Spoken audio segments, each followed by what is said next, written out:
You're listening to an archived Cabral Concept podcast. After listening to this show, check out the most up-to-date podcasts available at stephencabral.com/podcasts or search directly on iTunes. And now, welcome to the Cabral Concept, where board-certified naturopath and integrative health practitioner Dr. Stephen Cabral shares how he was diagnosed at the age of 17 with a life-altering illness and given no hope for recovery. It was only after studying and traveling all over the world did he discover how to combine ancient Ayurvedic healing practices with state-of-the-art naturopathic and functional medicine to fully rebalance the body and re-energize it with life. It's time to discover how to get well, lose weight, and finally feel alive again. And now, here's your host, Dr. Stephen Cabral. We're here with our second house call of the weekend. I have 4 more excellent questions today, very different from yesterday's. Hopefully you tuned in yesterday and listened to all those Q&As. And today we're going to get right into our questions so we stay on our time limit. So first question is from Carla. Carla wrote, I recently bought some collagen protein powder and was wondering if it's a good source of post-workout protein for someone who does heavy weightlifting regularly. About 4 times a week, can't tolerate most other proteins very well other than hemp, but not sure hemp is a complete source of protein. Also, does eating it really make your skin look younger? I have noticed saggy skin around my knees and elbows and was hoping it would help with that. Thanks very much. So let's get right into this question. Collagen can be an excellent source of protein powder. So typically, I believe it's around 3 tablespoons. You have to look at the back of the carton that you have, is about equal to 15 grams of protein. So that should be plenty for after your weightlifting workout because you're probably not having that as the only sole source. And remember, other foods do have protein in them as well. Again, if you are maybe weighing more than 150 pounds, you could certainly take that up to 20 grams of protein or a little bit more if you'd like. So first question out of the way, absolutely, it can be a great source of protein. There's no issues with that whatsoever. Does it help make your skin look younger? Yes, collagen from these types of bone broths and collagen powder in general contains glycine, a lot of amino acids, the things that your skin and cells in general need to regenerate. And another big part of it is that it can be anti-inflammatory, it can help repair the gut, which is obviously really, really important. But don't just look at that as a one thing for making your skin look younger. Do make sure you're getting plenty of vitamin A, all your vitamins in general, that you're reducing stress, that you're only using good natural products in your skin like argan oil or jojoba oil or one of those more natural ones, coconut oil, all those are great. And at the same time as well, make sure you get enough vitamin C. Vitamin C is shown over and over to help with collagen growth, with elasticity.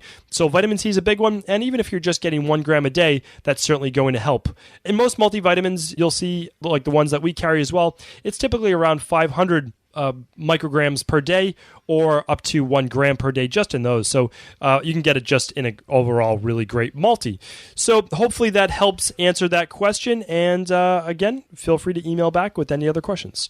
Lisa is up next. Lisa says, I've been listening to your podcast for a couple of months now, and I am keen to do a detox for general health and well-being reasons, not because of any pressing issues. However, I'm unable to tolerate sugar, sweet things, and I noticed that your shake is vanilla flavored and other detox methods you have mentioned in the podcast using fruit smoothies, which I can't tolerate. I've not been able to eat anything sweet since a child, even sweet vegetables. I love everything green as far as vegetables go, though cakes, biscuits, juice, not really. I both don't like the taste of the sweet items, but also it makes me ill. Is there anything else you can suggest for me that would allow me to do a detox without using the fruit? By the way, I do take protein shakes and can tolerate the chocolate flavor, but not anything else. And that is it. So this is actually not very difficult to answer, Lisa, and it's very, very simple. So one thing you'll notice is that with our natural vanilla flavor, it is literally natural vanilla. There's nothing extra added to it. There is only 2 grams of sugar, so it's not very sweet at all. But you have to keep in mind that you won't find a protein powder really with less than 1 to 2 grams of sugar. And this is, of course, ours is all natural, like completely natural, because this is the same stuff I would use and do use with my own family, myself as well. So that's, I think really important to look at. And you can't have raw protein. It's so bitter. That's the issue. I've actually tasted raw protein before. before. I've tasted raw whey. I've tasted all these raw products, and protein, when it's micronized like that, is extremely bitter. So ours has basically a neutral taste, and it was meant to do that to be able to take on whatever you mixed it with, or just have it be palatable for most people, because we had so many different flavors. We had a caramel flavor, we had chocolate flavor, but the truth is that you can make it whatever flavor you want. Like if you'd like chocolate flavor, all you do with our all-in-one shakes or our detox is you add a teaspoon of natural cacao powder, which is the chocolate, or carob, or however you like to do it. So it's very, very simple. And the other thing is, when you're on the 7-day detox or 14-day or 21-day, you actually aren't using fruit. So you're not adding in fruit to your smoothies, so that takes care of it not being too sweet. And then after that, a lot of people just add a greens powder to the smoothie, and they might add some ice and some nut milk and blend it up like that, and that's their shake in the morning. So you don't have to. It's really simple. I stand by everything that I do, so we have a complete money-back guarantee. It's guaranteed not only that it will work for you, that you'll get the results you're looking for, but it's also guaranteed that you like the taste as well. So I would just say one other thing as well is the detox is absolutely great for people looking for a complete reset. So basically, every once in a while, you just want to hit the reset button. For thousands of years now, people have been doing a detox every quarter, basically as a change with the seasons. It's not just for weight loss, it's also for people wanting to get well. So, Lisa, hopefully that answers your question. And I agree with you. If having things that are too sweet just doesn't make you feel good to your stomach, one is you could look into that, why that might be. But the other thing is you can just stay away from the very sweet fruits and foods in general. And of course, any powder that is too sweet for you. So it is personal preference. What I would say is, with 2 grams of sugar, you're not going to taste the same sweetness with ours as well. And just make sure that you're mixing it with the 20 ounces of water when you do shake it up in your shaker bottle for the detox. All right, next question is from Amelia. Amelia wrote, this is actually a really important question, and I may turn this into a longer podcast in the future. But she wrote, my piece of fitness equipment came with a warning. Should I be concerned? I ordered it from, and she'll just give the link. I'm not going to, badmouth anybody at all, because I actually think that this is a very important topic to talk about. She's asking about what is California Proposition 65 warning. It says there are chemicals in the state of California that have been known to cause cancer or reproductive harm. What are they in the first place, and should I not buy this product? Okay, so there are absolutely, so this is Amelia's question. Here's the issue, is that this is getting to be a big deal. No other state has this warning on their items, and although I thought it came out with very good intentions, it is not good for people trying to do great things in the supplement industry, in the fitness industry, all those things. What it is good for are foods sprayed with certain toxic chemicals and pesticides. And also when because I travel California quite a bit, when I'm in hotels, these warnings are all over the place, and that is a good thing because they're cleaning these hotels with toxic chemicals. But here's the thing. Let me answer your question first, then I'll go on my tangent for a minute. All right, so fitness equipment, why would it have this warning? Well, it can have lead. It can have lead in the paint. It can have lead in some of the sprays. It could have any heavy metals in general, right? It's metal that could be above a certain threshold that California deems to be toxic. So keep in mind that the federal warning is about 1,000 times higher than the California threshold, which means in general, all other 49 states don't have this warning because the level for California is so sensitive that if it's anything above that threshold, they're going to make that warning. So what I would say is this, is you have to make sure that you're not, obviously, it's like lead paint in your home, right? Let's just assume it's lead, is you can't expose yourself, your child, or anyone else to those paint chips. So that's kind of personal preference. For myself, would I do it with young children? Absolutely not. Would I do it if my wife was pregnant? Absolutely not.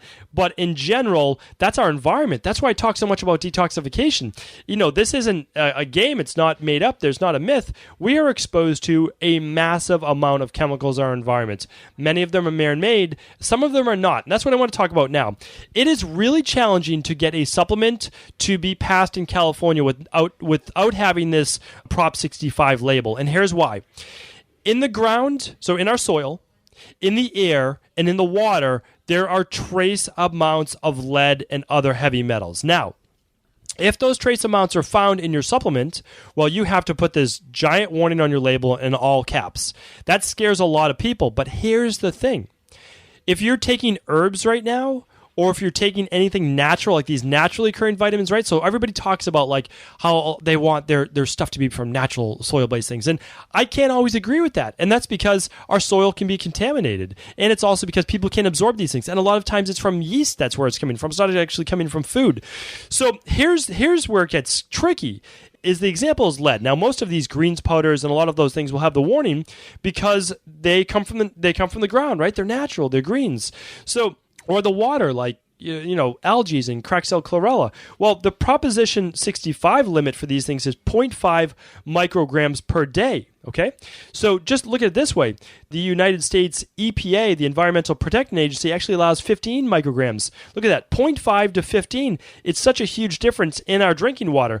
So your drinking water is not labeled with this, although it shouldn't be. It should be in California, but they can't label your tap. And the other crazy thing is this. In just 1 ounce of dark chocolate, that's such a minuscule amount, right? That's less than most people would have as a serving. There's 0.6 micrograms of lead. So with Prop 65, if your product has 0.5 micrograms, it has to be labeled with this warning sign of causing cancer or reproductive health. And if you eat chocolate, though, you're actually getting more than your nutritional supplement or potentially from that fitness equipment that you talked about. So it's a really hard thing for me to answer because am I okay with this microscopic amount of lead if you're actually doing like a detox thing like a greens powder or a detox or getting all of your nutrients to help your body detoxify? I am okay with it because the benefits outweigh this microscopic amount of lead. But at the same time, I absolutely do understand where this environmental act is coming from, and I want to see more things like that. It's just they lump together thousands of things in this one act, and unfortunately, it's so difficult to decipher because they don't tell you what's in the product. They just say it's one of these 1,000 things that could be contaminated. So really hard for me to answer. What I always say is this. If you are pregnant, if you are nursing, is err on the side of caution, err on the side of safety. But if you have cancer, what I want you doing like a really good greens-based powder or organic one that it comes from a really reputable manufacturer like a functional medicine practitioner, a functional medicine company. Yes, I want that because I know that those greens are also going to help detoxify. So really tricky, but to be honest, it's not a black and white subject. So hopefully that answers your question. Probably got a little bit more than you bargained for there. And the last one, really quick answer. Chad writes in, some of my supplements are packed with silica gel packs to prevent moisture. Should these gel packs be discarded after opening or should I leave them in? So really simple. Really easy. You leave them in. And the gel pack, what it does is it does absorb moisture. That's exactly what it is. And you want to absorb moisture because you don't want any extra bacteria which grows in a greater moist environment. And you don't want any mold to grow within your supplements, especially if you're putting them in your refrigerator. Now, keep in mind, most nutritional supplements do not need to be refrigerated anymore. And that includes probiotics. Most probiotics are shelf stable. They're good for 30, 60 days after opening them. No problem. They just shouldn't be heated above 90-something degrees and below freezing. So for the most part, it's old technology where they weren't shelf stable. All the brands that I use are able to be traveled with. You can take them on airplanes. They're absolutely safe. They cost a little bit more to become shelf stable, but it's worth it so that you don't have to forget about them because they're in your fridge and you a lot of times don't remember about that. But do keep those silica packs in. Now, I take all of my supplements out, and all of the people I work with in my practice, I give them a little supplement box. I label it with all the nutritional supplements. What I do is actually, in some of the openings, I put the silica little caps or plastic things right in that box as well, just to absorb a little bit more moisture as well. So, Chad, really quick answer to your question, absolutely leave them in. But if you see that packet start to deteriorate or rip open at all, get rid of it immediately, throw it in the trash, and you will be safe and good to go. Thank you, everyone, for tuning in to another Cabral Concept. Great week. Loved your questions. Really, really fantastic. And definitely come back tomorrow where we're going over our Mindset and Motivation Monday. Talk with you soon. Before you go, I wanted to share a personal story with you. The real reason I began to get well, finally, is because I figured out what was wrong with me. And that might seem pretty obvious, but I went from doctor to doctor for over 2 years before discovering at-home functional medicine lab testing. These are the labs that enabled me to finally figure out what was wrong with my hormones, blood sugar, electrolytes, and gut health. And once I knew what was wrong, I could then follow a proven plan in order to rebalance my body from the inside out. This is why I believe so strongly in functional medicine lab testing and why I've made it my mission to share these labs with the world. Now, at equa.life, you can order an at-home lab test or lab bundle for you and your family and be able to complete it within the week.